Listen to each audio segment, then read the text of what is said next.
radio presenter, stage zinezaffe emizannyo ejja mu theatre nga bona Babati Valley.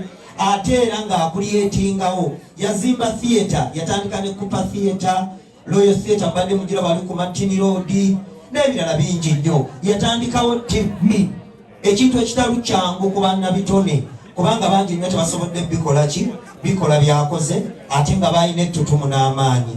So tuviiriddwako omusajja mu art, mu industry art atali mwangu wa kuzikawo. Ako Kato nze namuwagirako nga ndi faani we nga sinaba kufuuka bwenti nange kufuuka artist kumpagira nga ye musajja gw'osanga awo ng'atudde n'oseka n'omulaba ng'atambula butambuzi n'okola ki. Mukama badde yamuwa ekyo ekirabo ekyendabika ng'alabikira ddala katemba. Wano omuntu gwenza omugeraageranyaako abadde amooti.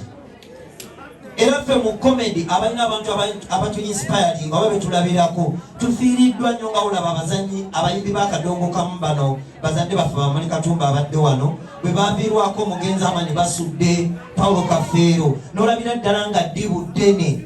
Ffenaffe mu art mu comedy tufunye ddibu ddene nnyo. Ako Kato waatali mugenda kulaba nga tulwanagana nga tusurvivinga mu mbeera okulaba nga tuyitawo olw'ensonga abadde w'amaanyi nnyo era nga waayimiridde teryayinza mukola ki. Nze nga Sebanga mbadde mutuukirira nnyo ebiseera ebisinga ne mu nnaku 3 nabadde ne Ako Kato ku Babati Valley ne mu parking ya UBC nankolera n'akalango akakampani eno eyange gye natandisewo etwala ebintu e Dubai. Era bw'ogenda ku social media platforms and Facebook mugenda kalaba ne ku TikTok nangamba Sebanga kewatandisewo bino nze ngenda kuwagira era nampitira abantu bampagire muwagire Sebanga aleme kufa ajja kwetuga. Mugenda kalaba mugenda kuseka. Twakakoze ne naga Sebanga teyetuga bane muwagire. Yatandisewo kampani eno Sebbe ya Kago. Mumulama muwagidde mu comedy mwamuwagira mu taxi. So Ako Kato musaaliddwa nnyo. Tubadde ne project naye nga namutwalira idea tukoleyo firimu nga yaba star ba comedian n'abazanya drama. Kyokulabirako nga olaba amooti nga mwali mu firimu eyo Mariachi, Andrew Benon Kibuuka, Dr. Bosso wa Ebonizi nga naffe tugikoze nga expendable nga baswazini nga baali bakoze eyaabwe kubanga buli omu alina abantu abamuwagira nga bwe tunaakola firimu eyo ejja banyumira nnyo kubanga ffenna abazanya katemba buli omu alina kyasinga ku munne. So kitalo nnyo, kitalo ddala ekya Ako Kato. Tukyayogera bingi nnyo naye nze ng'omuntu bannange nnumiddwa nnyo kubanga twali tulina omusajja ow'amaanyi ate atukwatiridde. Omubaka ono ku mulimu guno gwenkola agwendamu omukono. Omwami ono ntera omukyalirako mu maka ge, y'omu ku bantu abandiriza buli omu, si nze nzekka. Namusaba n'anteeka ne live ye eya Facebook naye bwe nagenda ewuwe twanyumya emboozi nyingi nnyo n'omanya omuntu ng'omukyalidde twalina Mariachi. Naye mu byonna taata wonalebe bye waŋŋamba Sebanga temumanyi kukozesa mannya gammwe, temutegedde abawagizi kye ŋŋamba. Ffe nga ba artist Mukama atuwa omukisa ne mutwagala ku ssaawa zino nga mutukubira enduulu naye tetumanyi kukozesa maanyi gaffe oba linnya brandi. Kalina nze erinnya lyange Sebanga kulifunamu ssente. Nangamba Sebanga obeera otyawo ng'okyasasula mu hotero mwoli emmere ng'okyagula airtime. Sebanga obeera otya nga tosobola genda ku mafuta nga naawe okyanywa amafuta nga ga ssente ate ng'olina erinnya Sebanga. Bwe nava ewuwe byali biseera bya COVID nga bwe yayogera ekigambo ekyo ayi amagezi ge yampa kwe natandikira.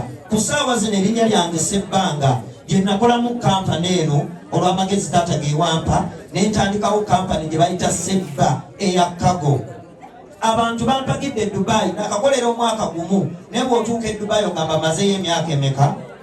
Bwe natuuka e Dubai omwami ono kyayogera nasisinkana restaurant ng'enneetaaga nnyo yesinga mu Dubai wali ebbeeyira bagiyita Mpombo ne bampa Sebanga bwe ngenda e Dubai sigula kyakulya olw'ensonga bwe nzija eno e Uganda mbapolomootinga twakola swampu nze mbalanga nabo nenje emmere ya buki ya bwereere ne bampa ow'okusula mamulabanga ekyokusaaga twali tetubimanyi nti osobola okukozesa erinnya lyo n'ofuna ki ssente kamba wecho okulabira ku bannabyabufuzi bano twabanoonyezanga akalulu nga tugenda kulaale zaabwe nga ffe tukuŋŋaanya abantu ne bajja munnabyabufuzi najja n'akola ki n'ayogera kati okugaba Kyagulanyi bajja kati sibe beetambuliza ekintu kyabwe Badokira Lubwama so tukozese amanya gaffe tusobole okukola ki era nze kanva wano nga ngabye n'ennamba yange ey'essimu ayagala omutwalira ebintu e Dubai ntwala okutandikira ku matooke muwogo ebinyeebwa ebijanjaalo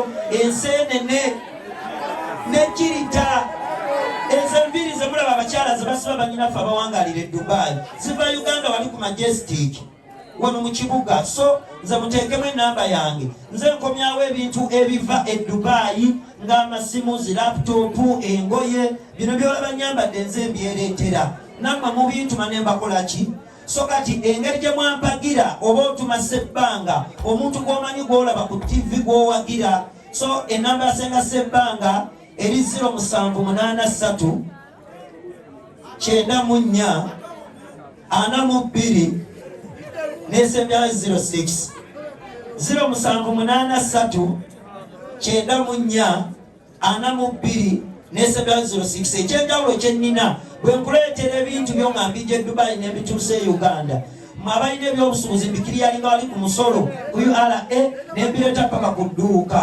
nkola derivale derivale egyenkola mbituusiza ddala paka woobeera mwabaweereza banyinaze bakagamba ensawo ogiweere ndoboozi bampita Bebekulu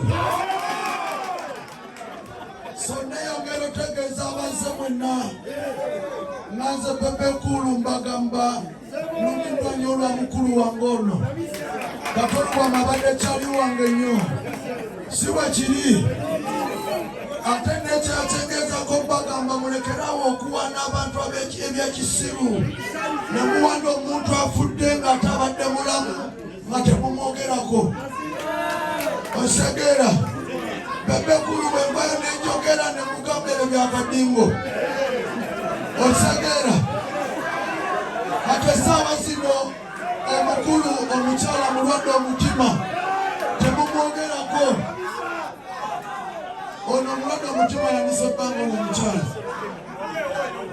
ono omuyimbi iviniragu mulwadde temumwogerako muli kwali emisikini kubira Mukama engalo ez'amaanyi ng'okitegedde weebaze olunaku olwaliro tuli mukungubaga muganda waffe atufuddeko era ng'abadde muganda wange abadde musajja ateerya ntama kubira Mukama engalo ez'amaanyi ng'ozeemu amagezi weebaze Bobi Brown